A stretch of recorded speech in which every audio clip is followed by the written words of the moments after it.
In this video, I'm going to share with you how I lose body fat and maintain 10 to 12% body fat pretty much year round. And it seems like all the advice on the internet is just eat less and move more, but no one really talks about the actual steps you can take to put yourself in a calorie deficit and lose body fat. So I just want to give you the tools that I use on a daily basis, and they actually work. And so let's just jump right into it. So I'm going to give you 5 tactics. And the first one is to drink caffeine or pre-workout. So caffeine and pre-workout is a performance enhancer. So it's going to increase your energy levels.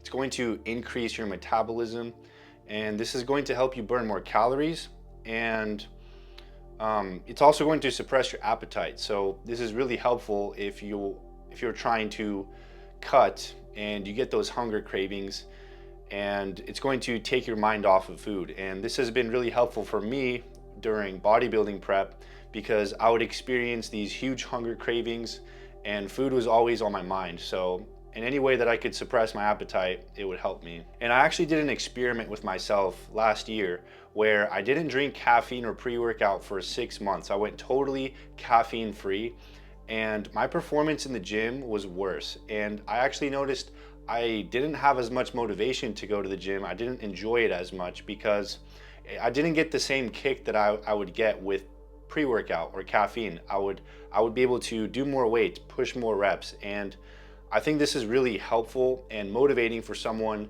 to enjoy their workouts and be able to push and have that motivation to come back to the gym and keep progressing on the weights. That's also going to help you with your fat loss because you're going to be able to build more muscle and you're going to stay more active. And so if you're someone who works out late though, I would stay away from caffeine or not take it super late. But you can still get some of the benefits of a non-stim pre-workout. It's going to give you a better pump, and it's also going to improve your mental focus so you're more locked in when you're working out. And number 2 is to choose high satiety foods. So when you're cutting, it's important to choose foods that are relatively lower in calories but higher in the nutrient profile. So you can still get the nutrients without eating so much food. So here we have a chart that shows the food satiety based on different foods, right? So if we look at the high or very, very high satiety foods, we have like spinach, meat, broccoli, seafood, eggs, milk, black beans, sweet potatoes. We have baked potatoes, apples, wheat. So these are foods that I would opt for when I am cutting because I can eat a larger volume of food, get more nutrients and fiber, and it's gonna keep me fuller on a lower calorie diet. And this is gonna help avoid hunger and make it more sustainable for fat loss. Now, on the other hand, if I'm bulking, I would aim for, like lower satiety foods like white rice, white bread. I'm a big sourdough guy when I am bulking. And so I'll transition between these foods depending on if I'm cutting or bulking. Right? So if your goal is to lose body fat, you can just look at this chart and you can look at the 2 right columns and just pick foods from these 2 right columns and build your meals around them. And as long as you have a high source of protein in each meal, you would have a very solid meal plan that's going to help you lose body fat. And so this leads into my next point, which is to make your foods boring. And the reason for that is because your meals should satiate you. They should provide you with the protein and the nutrients that you need. And the worst thing is when you finish a meal and not only do you not get the right nutrients that you need, but you still crave more food. So a lot of sugary foods or highly palatable foods, like bread and white rice or like cookies, right? They're not very full of nutrients, and you can consume a large amount of it and still not feel full. And so what happens when you make your foods taste good is that you also crave them when you're not eating. So if you eat a bunch of cookies as a meal, you're gonna still feel hungry like 30 minutes later. Now, this makes sense when you're bulking, because when you're bulking, you don't really have an appetite. So it makes sense to make your foods tastier so you can eat more without feeling like you're shoving food down your mouth. But when you're cutting, you don't need that. Food already tastes great on a cut. You just need some low calorie sauce and like some hot sauce, and you're good to go.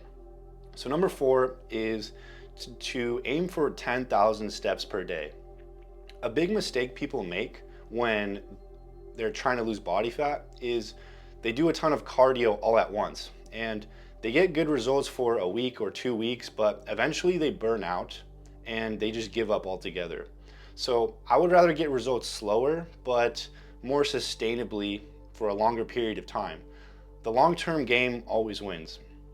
So I'll do about 20 minutes of incline walks on the treadmill after my workout, and I will take about a 20 to 30 minute walk at least one time per day.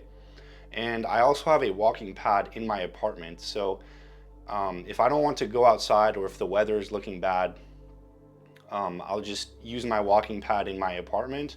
I can watch YouTube, I can listen to a podcast while I'm walking. So this is a good way for me to get my steps in. And walking also helps me focus better throughout the day.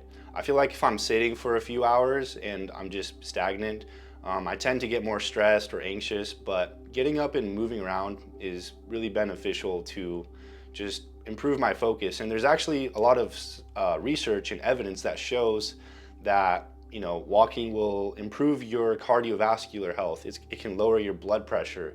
It can improve your mental and cognitive performance. It will increase your longevity. It can increase your immune function. The list just goes on. And number 5 is to get a structured meal plan. The benefit of having a meal plan is that it removes all of the decision making, and it removes the likelihood that you're going to choose something that you're not supposed to eat. And by measuring and weighing out your food, you have full control and you know exactly what you're putting into your body. And so it's going to be impossible for you not to lose weight. And having a meal plan in place is going to make you stick to it, right? Another benefit is it's going to save you time. So if you're working a job, you should be spending your time and energy, like working and taking care of other responsibilities, right? You probably don't have as much time to, think about what you're going to have for lunch or what you're going to cook for dinner. And by having a meal plan, you can prepare your meals in advance, and you can also bring your meals to work, so that way you won't have to order DoorDash or get some fast food nearby that's convenient on your lunch break. You can just eat your meal that you prepared. That's going to keep you on track, right?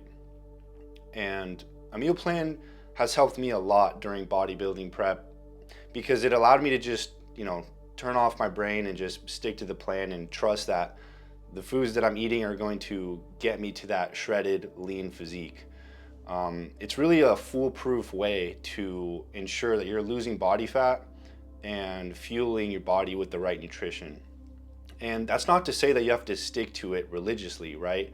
You can still have off-plan meals. You can still swap out meals on a day that you want to go out with your partner or go out for lunch with a friend, right?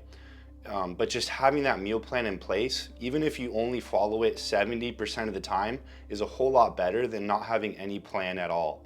And so it just takes a little bit of effort, and you have to plan it out a little bit, but it's worth it because it's going to save you a lot of time and it's going to get you the results that you want. And number 6 is a bonus, getting 8 hours of sleep. This is really overlooked, but sleep is so important for your recovery and your hormones and your energy levels throughout the day.